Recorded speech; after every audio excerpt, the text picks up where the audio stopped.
Hello and welcome to what is the start of another absolutely cracking red hot day here in beautiful Nova Scotia. I'll tell you what, we're having some sort of cracker of a summer this year. Last 2 weeks it's been over 25, 26 degrees every single day.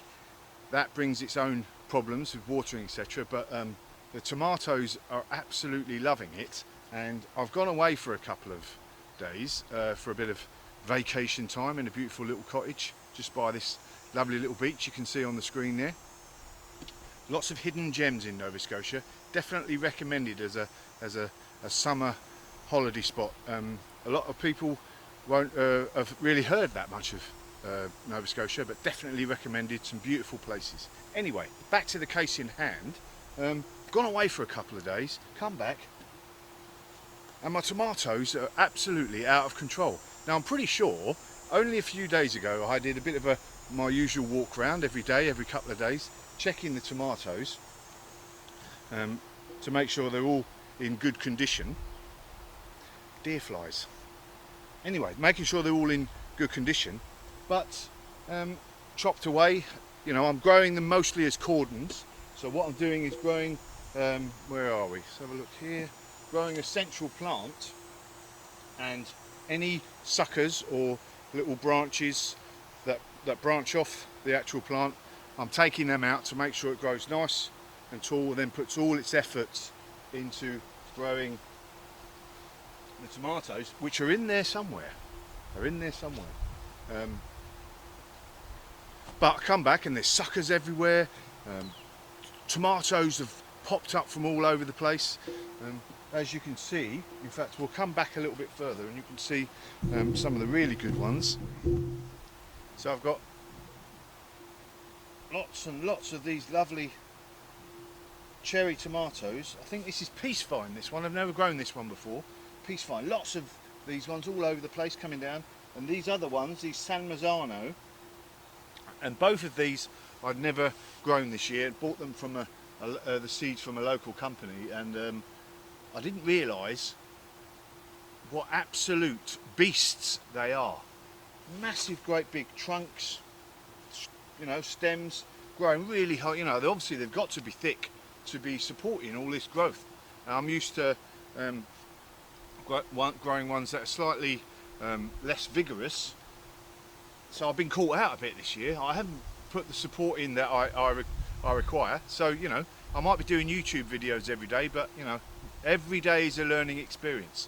So, got to keep on top of these tomatoes now. Everybody's got to keep, you've got to keep on top of your tomatoes to get the best out of them. And I did a video early on in the summer, just, you know, making sure that you're putting a nice mulch down, which I have. Even again a couple of weeks ago I put a nice compost mulch around all of the base of all the plants to make sure, you know, that we're locking in the moisture in and around the plants. We're suppressing weeds in and around the plants and stopping splashback of the earth, etc., so that pathogens can't get all over the leaves.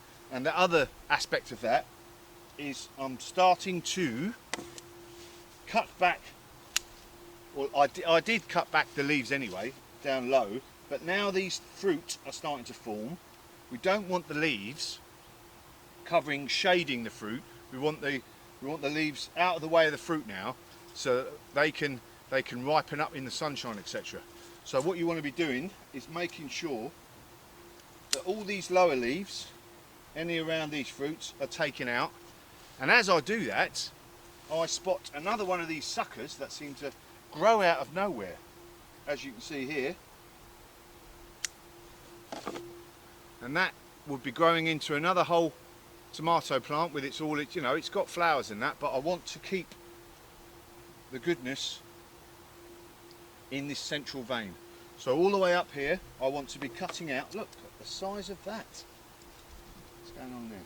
So we've also got these at the end of some of these, and I've never had this before, at the end of some of these trusses of fruit, it's fruited, as you can see here, and then we have it started to grow off another, like a sucker. I cut the end of that truss, didn't even realise that was there. Another whole tomato plant.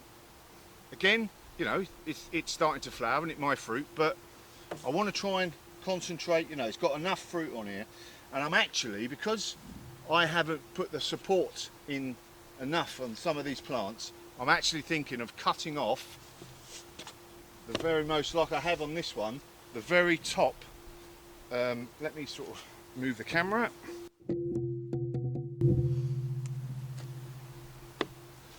The very top of the leader here, I've cut that off now, so the plant is not actually going to grow anymore. It's not going to produce any more height, and so now all its concentration is going to be on the flowers and the fruit that are on this vine. And I think I'm going to do that especially on my bigger fruit. Now we're coming towards, where are we?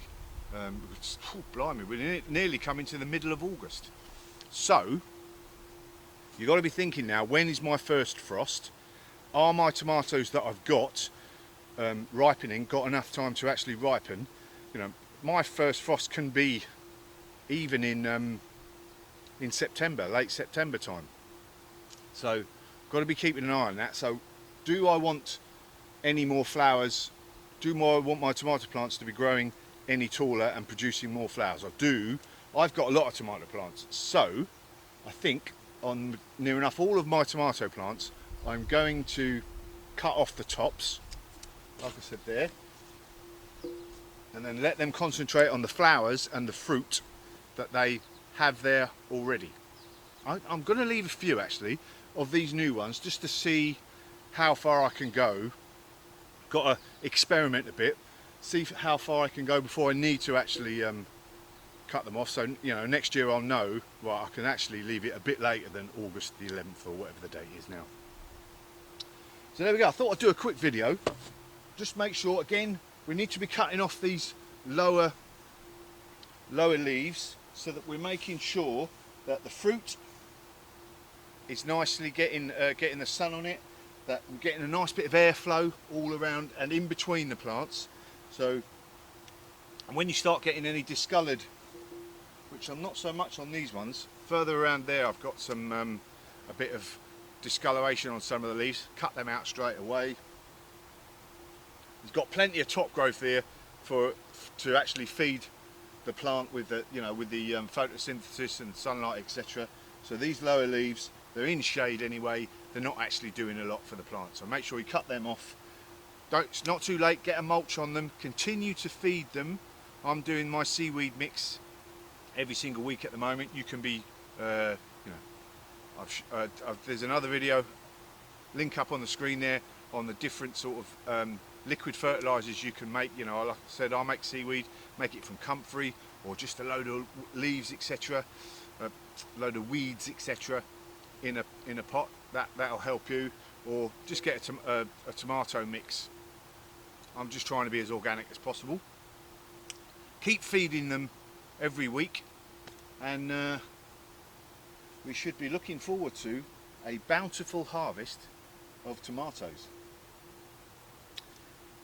If you haven't subscribed, you know, and you found this video useful, please, you know, subscribe, click the link. I'm doing videos near enough 2 a week, and job's a good one.